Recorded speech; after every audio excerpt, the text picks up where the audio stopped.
Right. Physics సబ్జెక్ట్ని మనం ఎలా ప్రిపేర్ అవ్వాలి? ఫిజిక్స్ సబ్జెక్ట్ని మనం ఎలా కనుక ప్రిపేర్ అయితే ఫిజిక్స్ సబ్జెక్ట్ని మనం ఎలా కనుక ప్రిపేర్ అయితే ఏ సమ్ ఇచ్చినా మనం ఈజీగా చేయగలుగుతాం. ఏ సమ్ ఇచ్చినా మనం చేయగలగాలి. అసలు క్వశ్చన్ చూడగానే మనం అలా చేయాలి. దాన్ని మిగతా సబ్జెక్టులో లాగా బయాలజీలో లాగా బయాలజీని మనం చదువుకుంటాం, చూడగానే సమ్మం చూడగానే చేయగలుగుతాం. కెమిస్ట్రీ ఆర్గానిక్ కెమిస్ట్రీ ఉంటుంది, కాన్సెప్ట్ వింటాం, చూడగానే సమ్ చేయగలుగుతాం. ఫిజిక్స్ అట్లా చేయలేకపోతున్నాం. చాలామంది నన్ను స్టూడెంట్స్ అడిగేటువంటి మెయిన్ డౌట్ ఏంటంటే, సార్ మాకు ఫిజిక్స్లో కాన్సెప్ట్ అర్థమవుతుందండి, సమ్స్ చూడగానే ఒక బయాలజీ సబ్జెక్ట్ లాగా కెమిస్ట్రీ సబ్జెక్ట్ లాగా మాకు రావట్లేదండి.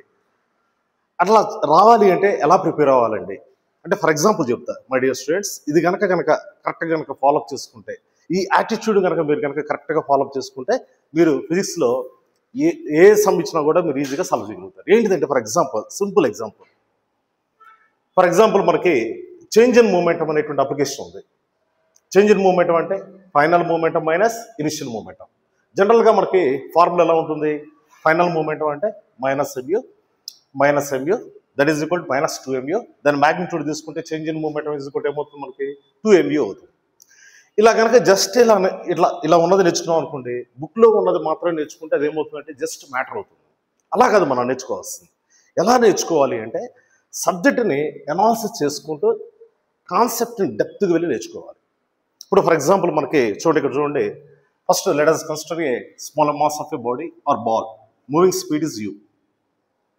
This is a ball or body. Mass m, moving speed u. Strikes a opposite wall. After striking, the ball is bounced back with the same speed. What is the change in momentum? అన్నప్పుడు మనం ఏం చేస్తాం? Same procedure చేస్తాం. Change in momentum is equal to final momentum minus initial momentum తీసుకుంటాం. Final momentum ఇక్కడ ఎంత ఉంది మనకి? m/u. ఇనిషియల్ మూమెంటం ఇక్కడ ఎంత ఉంది మనకి? mu. ఫైనల్ మూమెంటం కాబట్టి ఏం చేస్తాం దాన్ని అంటే -mu. ఇటు ఫార్ములాలో మనకి మైనస్ ఉంది, -mu మైనస్ ఏమవుతుంది మనకి -2mu. దాని మ్యాగ్నిట్యూడ్ తీసుకుంటాం. మ్యాగ్నిట్యూడ్ తీసుకుంటే మనకి ఏం వచ్చేస్తుంది? ఓకేనా, మ్యాగ్నిట్యూడ్ తీసుకుంటే మైనస్ ప్లస్లోకి వెళ్ళిపోయి చేంజ్ ఇన్ మూమెంటం 2muలో వచ్చేస్తుంది. అలా నేర్చుకోవడం అనేటువంటిది ఏంటిదంటే, మనకి ప్రతి బుక్లోను ప్రతి సబ్జెక్ట్లోనూ ఉంటుంది అలాగా. దట్ ఈజ్ అట్లా ఆ method of point of view నేర్చుకోవడం అనేది just it is a matter, not a subject. ఎలా అనాలిసిస్ చేయాలంటే, మరి న్యూటన్ సెకండ్ ఏం చెప్తుంది? Rate of change of momentum is directly proportional to external force acts on the body. అంటే ఎప్పుడైతే బాడీకి మూమెంటం చేంజ్ అవుతుందో దానివల్ల వచ్చేటువంటి ఫోర్స్ మనకి పాజిటివ్లో ఉంటుంది. కాబట్టి అంటే ఇప్పుడు బాల్కి తగిలిన తర్వాత దానికి మూమెంటం అనేది చేంజ్ అవుతుంది. అంటే మూమెంటం ఎక్కడ చేంజ్ అవుతుంది? మనకి బాల్కి తగిలిన తర్వాత చేంజ్ అవుతుంది. కాబట్టి దీనివల్ల వచ్చేటువంటి ఫోర్స్ మనకి ఏమవుతుంది? పాజిటివ్గా ఉంటుంది. దానికి ఆపోజిట్గా వచ్చేటువంటిది ఎలా ఉంటుంది? నెగిటివ్లో ఉంటుంది.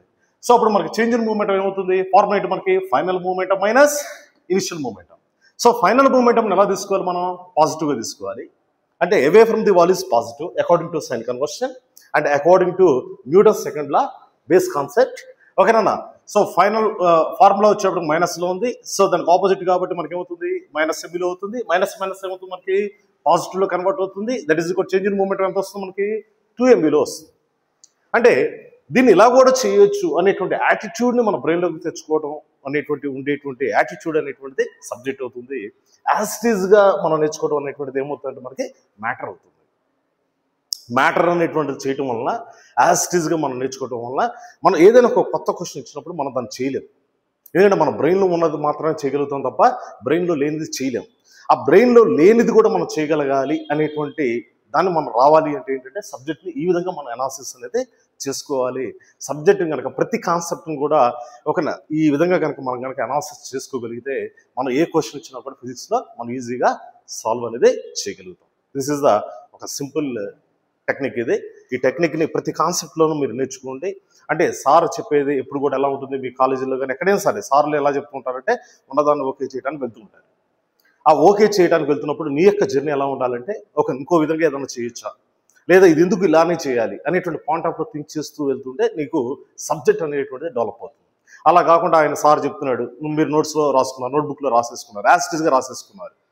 దట్ ఈజ్ ఏంటిదంటే ఓన్లీ జస్ట్ మ్యాటర్ మాత్రం వస్తుంది. మ్యాటర్ వేరు, సబ్జెక్ట్ వేరు. యాజ్ ఇట్ ఈజ్గా రాసేది మ్యాటర్ అవుతుంది. ఆ మ్యాటర్ని నువ్వు థింక్ చేస్తూ వచ్చేటువంటి న్యూ నాలెడ్జ్ అనేటువంటిది సబ్జెక్ట్ అవుతుంది.